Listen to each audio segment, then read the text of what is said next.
They didn't message me first. They didn't ask if I was okay. They didn't say, "We saw what happened. We want to understand." Instead, they sent someone. That's how I knew it wasn't concern.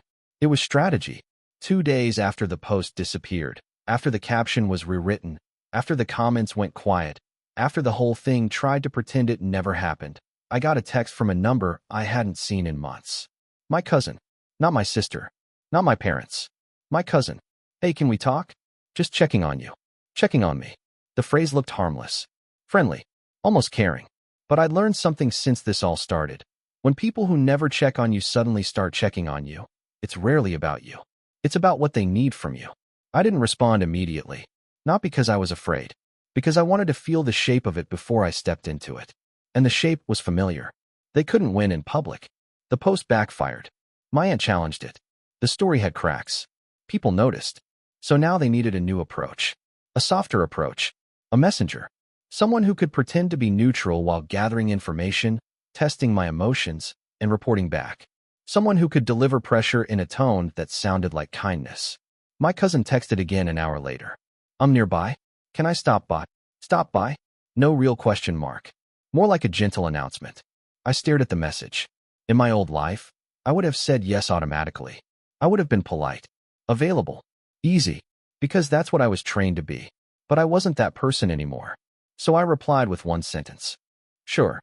For 10 minutes. 10 minutes. A boundary. A limit. A signal that I wasn't stepping into a long emotional negotiation disguised as a friendly visit." He showed up that evening. He didn't knock like a stranger. He knocked like family. Confident. Familiar. As if he belonged in my space by default. When I opened the door, he smiled too quickly. Not warmth. Nerves. He stepped inside and looked around like he was assessing something. Like my home was evidence in a case he hadn't admitted he was building. "How have you been?" he asked. That question used to feel normal. Now it felt like a hook. Because he didn't wait for an answer. He kept talking. "Everyone's just worried," he said. Things got kind of intense online. Online. He said it like it happened to all of us equally. Like it was just a weird moment. Not like someone chose to post it. Not like someone chose to imply things. Not like someone chose to provoke. I nodded once and stayed quiet. Silence makes people reveal their script faster. They rush to fill it. They show you the agenda. My cousin cleared his throat. "I mean, you know how your sister is," he said, smiling like he wanted me to smile too. She didn't mean anything by it. There it was. Step 1, minimize. Make the behavior small, accidental, harmless. Then make my reaction the real problem. I didn't argue. I didn't say, "Yes, she did." I didn't list every moment. I just asked a question. What did she mean then? My cousin blinked. His smile hesitated. He hadn't expected a question that required logic. He expected emotions. He expected me to explode or to defend myself so he could label my tone. Instead, he got a calm question with nowhere to hide. He shrugged. "I don't know." She was just upset. Upset about what? I asked. He shifted his weight, and I could almost see it. He didn't have details because he wasn't here to understand. He was here to test. He tried the next move. "Well, people feel like you've been distant," he said. "Like you don't. Like you don't want to be part of the family." People feel. That's another favorite phrase. It's vague enough to avoid responsibility. It's always people, never I. It's always feel, never facts. I nodded once. "Who are the people?" I asked. He laughed nervously. "You know, just everyone." Everyone. That word again. The same word my sister used. The same word my mother implied. The same group verdict that never comes with names. I leaned back slightly, still calm. "So everyone feels that, but no one calls me," I said. "No one asks me privately. They just post." My cousin's face tightened. He looked down at his hands. For the first time, I saw the conflict in him. Because he wasn't a villain. He was a tool. And tools don't like realizing they're being used. He tried to recover. "They deleted it, didn't they?" he said. "It's gone now." Gone. As if deleting something erases what it revealed. As if the act of posting wasn't the point. As if the attempt to shape a public story wasn't the message. I stayed calm. "The post being gone doesn't change why it was made," I said. My cousin exhaled. He looked like someone trying to decide which side of the room to stand in. Then he said the real reason he was here. "They just want you to come back," he said. "Just show up. Make it normal again." Normal. There it was. They always come back to that word. Normal means I return to a system that benefits them. Normal means I stop making them uncomfortable with boundaries. Normal means I accept a rewrite without accountability. I didn't raise my voice. I didn't attack him. I just said the truth simply. I'm not interested in normal, I said. I'm interested in respectful. That word, respectful, did something to his face. Because it was hard to argue against without sounding guilty. He frowned slightly. So what do you want them to do? In my old life, I would have explained. I would have made a list. I would have tried to teach them how to treat me. But I'd learned something since the post. When you give people a list, they don't hear a boundary. They hear negotiation. So I didn't give him a list. I gave him the boundary. I want distance, I said. Until they stop trying to control the story. My cousin looked up sharply. Control the story? I nodded. They tried to make me look arrogant online, I said. When that didn't work, they sent you. He opened his mouth, then closed it. Because he knew it was true. I could see it land. I wasn't accusing him. I wasn't shaming him. I was naming the pattern. And once you name a pattern, it becomes harder to pretend it's not there. My cousin sat there for a moment, quiet. Then he asked, more honestly this time, did she really write that comment? I didn't dramatize it. I didn't perform pain. I simply said, yes. He nodded slowly, like something in him had shifted. Then his phone buzzed. He glanced at the screen and immediately looked away. I didn't ask. I didn't need to. I knew exactly who it was. He stood up quickly. Okay, he said. I should go. He wasn't angry. He was uncomfortable. Because now he had to choose what he would report back. And he couldn't report back the version they wanted. He couldn't say I yelled. He couldn't say I was dramatic. He couldn't say I insulted anyone. All he could say was the truth. That I was calm. That I asked questions. That I saw the setup. At the door, he hesitated. Look, he said softly. They don't know what to do with you anymore. I held eye contact. That's not my problem, I said. He nodded once. Then he left. And as the door closed, I felt it. Not relief. The next wave. Because when a family loses control through softness, they try control through urgency. If the messenger couldn't pull me back, someone else would try. Someone louder. Someone closer. And I knew exactly who. That night, my phone didn't buzz once. It buzzed in waves. First my sister. Then my mother. Then my father. Then a number I didn't recognize. Probably another cousin. Another messenger. Another neutral person suddenly invested in my feelings. And I knew why. My cousin went back and told them he couldn't move me. He couldn't report a meltdown. He couldn't report insults. He couldn't report anything they could use to justify their story. So the family did what families like this always do when they lose leverage. They created urgency. Urgency makes people panic. Urgency makes people answer. Urgency makes people forget boundaries. They want you to respond before you can think. My sister texted first. Why are you turning everyone against me? There it was. The victim flip. In her mind, the problem wasn't what she posted. The problem was that she looked bad afterward. The problem was consequences. I didn't reply. A minute later. You're making me look crazy. I didn't reply. Then my mother. Call us. Now. This needs to stop. Now. My father followed, which was unusual. He rarely texted. He preferred pressure in person, where silence could be weaponized and eye contact could do the intimidation. His message was short. Enough. That one word carried the old expectation. I will obey. I set the phone down and went back to what I was doing. Calmly. Deliberately. Because the moment you let their urgency become your urgency, you're back in the system. 10 minutes later, my phone rang. A group call. I stared at it. The screen showed my mother as the caller, but I knew who would be there. My father, listening. My sister, ready. Maybe even my cousin again, to look like this was family, not a confrontation. I didn't answer. It rang again. And again. Then the texts changed tone. My mother, we're worried. My sister, answer the phone. My father, stop this. Stop this. Like my boundary was an event they could shut down. I waited. Not to be cruel. To make one thing clear. They don't control when I respond. After the call stopped, I wrote one sentence to my mother. I can talk tomorrow at 7 p.m. for 15 minutes. 15 minutes. Not an open-ended emotional hostage situation. A structured call. That sentence alone would annoy them, because structure is a boundary disguised as courtesy. The next day, at 7 p.m., my phone rang exactly on time. Again, a group call. I expected it, but it still irritated me. Not because I feared them, Because it showed they were refusing my terms before the conversation even began. I answered anyway. Not because I accepted their format. Because I wanted to end something cleanly. My mother's voice came first, soft and controlled. "Thank you," she said, as if I'd been irresponsible for making them wait. Then my sister jumped in immediately. "So you're just going to let people think I'm a monster?" Monster. She loved extremes. Extremes force you to respond emotionally. Extremes pressure you into reassurance. I kept my voice neutral. "I'm not managing what people think," I said. My sister laughed sharp. "Of course you're not. You never take responsibility." There it was. The label. The script she needed to run. My father's voice appeared, calm but heavy. "You've made your point," he said. "Now fix it." Fix it. Meaning, undo the consequences for her. Restore comfort for them. Return to normal. I said nothing for a moment. Not to punish them. To make them hear their own words. Then I asked one question. "What exactly do you want me to do?" My mother answered quickly, relieved to have something concrete. "Just tell your aunt to stop. Tell her you misunderstood.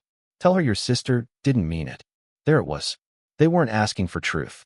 They were asking for narrative repair. They wanted me to become the person who lies to protect the system. I stayed calm. "I'm not going to say that," I said. Silence. My sister exhaled loudly. "So you are trying to ruin me." I kept my voice even.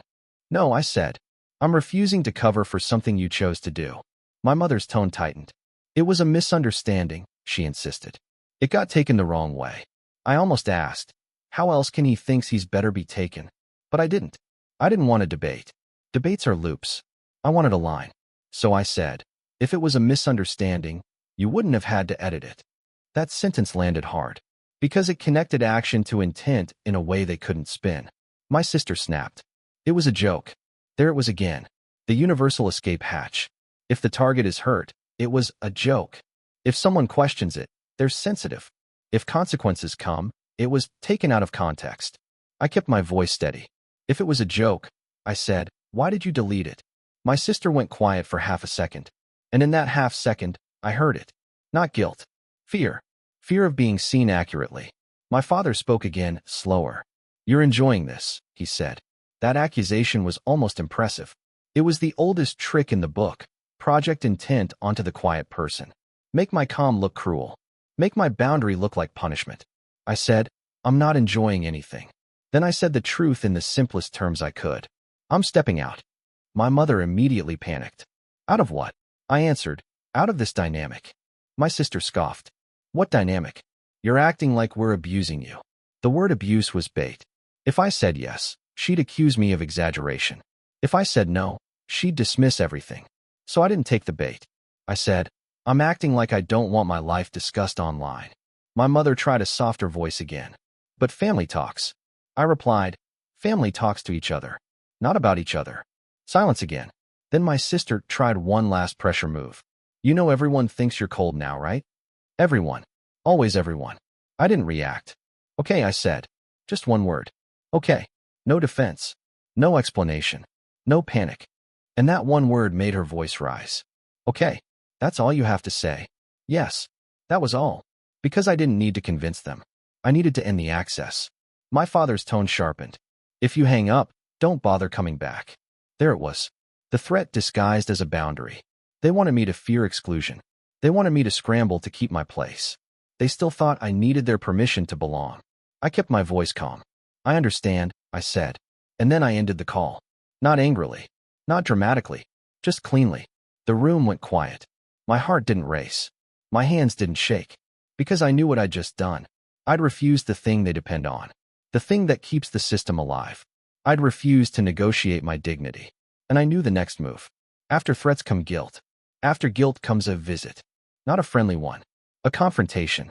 A final attempt to force an emotional scene they can label and spread. And this time, it wouldn't be my cousin. It would be my sister. She showed up on a Tuesday. Not at a reasonable hour. Not with a message first. Not with a question. She showed up like an emergency. I was in my kitchen when the doorbell rang, twice, fast. The kind of ring that isn't asking. It's announcing. I looked through the peephole and saw her standing there, shoulders squared, phone in her hand like it belonged there. Like she had already decided I would open the door. I didn't. I waited. The bell rang again, followed by knocks. Harder now. Then her voice. loud enough for the hallway. I know you're home. I stood still, calm, listening. Because people reveal themselves when you don't interrupt them. You're really doing this, she said, as if I was committing a crime by not opening my door. Then she did something that made it clear this wasn't about talking. She raised her voice again, performing. You've been trashing me to everyone. There it was. The scene. The accusation designed for neighbors, for anyone passing by, for anyone who might hear and form an opinion without context. I felt a slow heat rise in my chest. Not rage. A familiar instinct. The old instinct to defend, to fix the story, to protect myself from being seen wrong. But I didn't move. Because I'd learned the truth. The moment you open the door to someone like this, you're not just opening your home. You're opening your nervous system. The knocking stopped. For a second, it went quiet. Then she lowered her voice and tried the softer approach. Just talk to me, she said, almost sweet. I'm trying to fix this. Fix this. Meaning, fix how she looks. Not what she did. Not what she implied. Not the pressure she created. I didn't respond. She sighed dramatically, like I was hurting her. You know what, she said. Fine. I'll say it. You've been acting like you're better than us. Better than family. The line again. The exact line that started all of this. She wasn't trying to understand me. She was trying to force me into the role she could recognize. The defensive one. The reactive one. I reached into my pocket, pulled out my phone, and opened my notes. Not to write a speech. To keep myself steady. Because I knew what she was doing with her phone in her hand. Recording. That's why she came without warning. That's why she pushed the bell like it was an emergency. She wanted a clip. A moment. A sentence she could use later to rebuild the narrative. I walked to the door calmly. Not to open it. To speak through it. I kept my voice even, low enough that it wouldn't travel, but clear enough that she would hear. I'm not talking like this, I said. Silence on the other side. Then she laughed, sharp. Like this, she repeated. So how do you want it? You want me to beg? Beg. More performance. More bait. I didn't answer the bait. I repeated the boundary. I'm not talking at my door, I said. If you need to say something, text it. Her tone changed instantly. Anger behind the sweetness. So you can screenshot it and send it around? She snapped. That was projection. She was the one who posted. The one who implied. The one who played to an audience. Now she was accusing me of what she had done. I kept my voice calm. I didn't post about you, I said. You posted about me. The hallway went quiet for half a beat. Then her voice rose again, louder than before. I didn't name you. There it was. The legal trick again. If it's implied, it doesn't count. If it's vague, it's not cruelty. If it's not explicit, you're not allowed to be hurt. I didn't argue. I said one sentence, simple and deadly accurate. You didn't have to, I said. Everyone knew. Her breath caught. Then she tried another angle, wounded. You're ruining my life over one post. One post. She wanted to shrink it again. As if it was an accident. As if it was harmless. As if it was nothing. But it wasn't about the post. It was about the pattern. The pattern of controlling the story. The pattern of punishing boundaries. The pattern of turning my calm into a flaw. I stayed quiet long enough for her to feel it. Then I spoke slowly. This isn't about one post, I said. It's about you needing me to react so you can explain me. No response at first. Just the sound of her shifting her weight. Then she snapped again. You're unbelievable, she said. You think you're so calm, but you're actually cold. Cold. That label was always waiting in the wings. If I didn't react, I was cold. If I reacted, I was unstable. Either way, I lost. Unless I refused the game. I took a breath. I'm not cold, I said. I'm done. That word made her go still. Because done is what they fear. They can handle anger. They can handle tears. They can handle negotiation. They cannot handle finality. And she proved it immediately. You can't just be done, she said, voice rising. You don't get to do that. There it was. The belief that I don't own my boundaries. That family means permanent access. That I belong to the system. I spoke evenly. I can, I said. And I am. She went silent, then tried one last move. The nuclear one. I'm going to tell everyone what you really are, she said. I'm going to tell them how you treat people. I almost smiled. Because she didn't realize she was describing her own behavior. But I didn't say that. I didn't insult her. I didn't plead. I simply said the truth that ends threats like that. You already tried, I said. And people noticed. Quiet. Then she knocked again. Hard. Furious. Open the door, she demanded. Stop hiding. Hiding. Another inversion. My boundary becomes cowardice. My calm becomes guilt. My refusal becomes weakness. I didn't raise my voice. I didn't argue. I said something that would sound boring to anyone else, but to her, it was the end of control. I'm not opening the door, I said. If you don't leave, I'll call building security. That's when the performance collapsed. No more moral speeches. No more family matters. Just raw frustration. You're really going to do that? She hissed. I didn't respond. Silence is what makes consequences feel real. She stood there for a moment, breathing hard. Then she walked away, fast, angry, humiliated. And I knew the most important part wasn't that she left. It was how she left. Without a victory. Without a clip. Without the moment she came to collect. I watched through the peephole as she reached the elevator, still gripping her phone like it had failed her. When the doors closed, my apartment felt quieter than it had in weeks. Not empty. Clear. My phone buzzed once. A text from my mother. What did you do now? I stared at it for a second, and I replied with the only sentence that mattered. I protected my peace. Then I put the phone down. No follow-up. No explanation. No defense. Because the lesson of the last few weeks was simple. They don't want communication. They want access. And when access is gone, they call it cruelty. They laughed first. I stayed quiet. And this time, quiet wasn't just strategy.